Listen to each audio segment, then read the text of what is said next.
स्वामी विवेकानंद ने एक बार कहा था कि अपने जीवन का एक लक्ष्य निर्धारित करो, अपने पूरे शरीर को उसे एक लक्ष्य से भर दो और हर दूसरे विचार को अपनी जिंदगी से निकाल दो।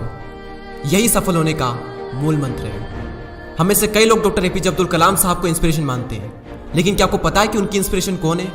स्वामी विवेकानंद। और सिर्फ यही नहीं, बल्कि निकोला टेस्ला, सुभाष चंद्र बोस, लाल बहादुर शास्त्री और भी कई सारे से लीजेंड्स हैं जिनकी इंस्पिरेशन स्वामी विवेकानंद है।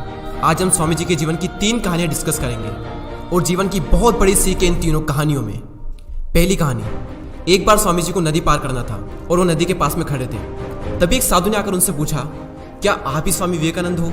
स्वामी जी ने जवाब दिया कि जी हाँ, मैं ही स्वामी विवेकानंद हूँ। तभी साधु ने पूछा कि स्वामी जी, आप यहाँ पर क्या कर रहे हो? स्वामी जी ने कहा कि मुझे नदी पार करना है और मैं नाव का इंतजार कर रहा हूँ।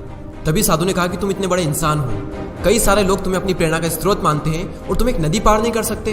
देखो, मैं तुम्हें नदी पार करके बताता हूँ। तभी उस साधु ने पानी पर चल करके उस नदी को पार किया और फिर से पानी पर चल करके स्वामी जी के पास लौट कर आए और बोले कि देखो, मेरे पास इतनी शक्ति है, मेरे पास इतना टैलेंट है, मेरे पास इतना ज्ञान है, उसके बावजूद भी मुझे कोई नहीं जानता।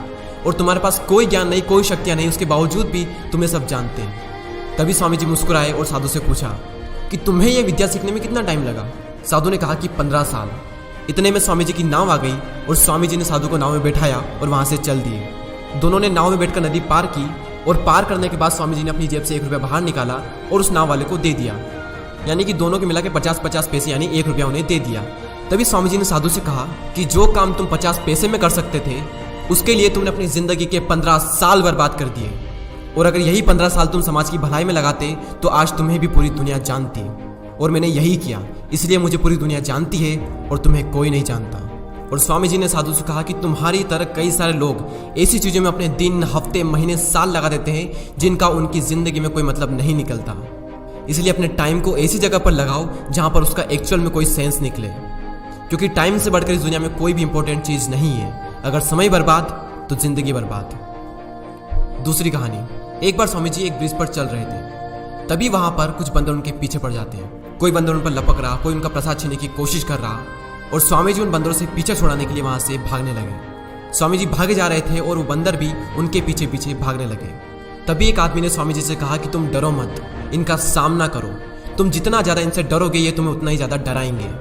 तभी स्वामी जी पीछे मुड़ते हैं और आंखें निकाल कर उन बंदरों पर जोर से चीखते हैं और तभी सारे बंदर वहां से दुम दबाकर भाग जाते हैं। और उन्हीं बंदरों की तरह होते हैं हमारे नेगेटिव थॉट्स, जिनसे हम डरते हैं। और जितना ज़्यादा हम इनसे डरेंगे ये हमें उतना ही ज़्यादा डराएंगे। इसलिए नेगेटिव थॉट्स और डर से डरो मत, बल्कि उनका सामना करो। इनसे तुम जितना ज़्यादा डरोगे ये तुम्हें उतना ही ज़्यादा डराएंगे। और अगर तुम इनका सामना करते हो तो नेगेटिव थॉट्स और डर भी एक दिन तुमसे डर जाएगा। तीसरी कहानी को सुनाने से पहले मैं आपको कुक्कू एफएम के बारे में बताना चाहूँगा।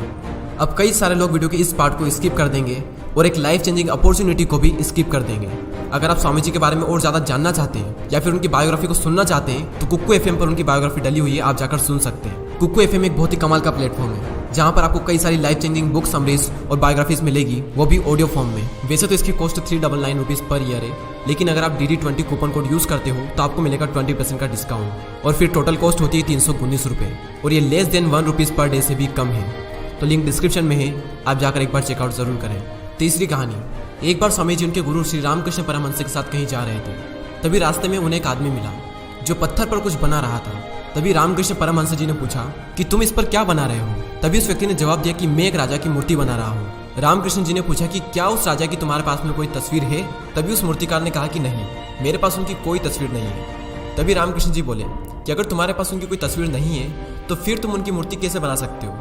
तभी उस मूर्तिकार ने जवाब दिया कि भले ही मेरे पास उनकी कोई तस्वीर नहीं है, लेकिन मेरे दिमाग में उनकी स्पष्ट तस्वीर छपी हुई है। और कुछ ही देर बाद उस मूर्तिकार ने राजा की सुंदर मूर्ति बनाई भी। और स्वामी जी ये सारा दृश्य अपनी आंखों से साफ देख रहे थे और तभी उन्हें अपने कुछ सवालों का जवाब मिल गया कि अगर कोई भी इंसान अपनी जिंदगी में कुछ भी पाना चाहता है तो उस मुकाम की या फिर उस चीज की तस्वीर उसके माइंड में एकदम क्लियर होना चाहिए।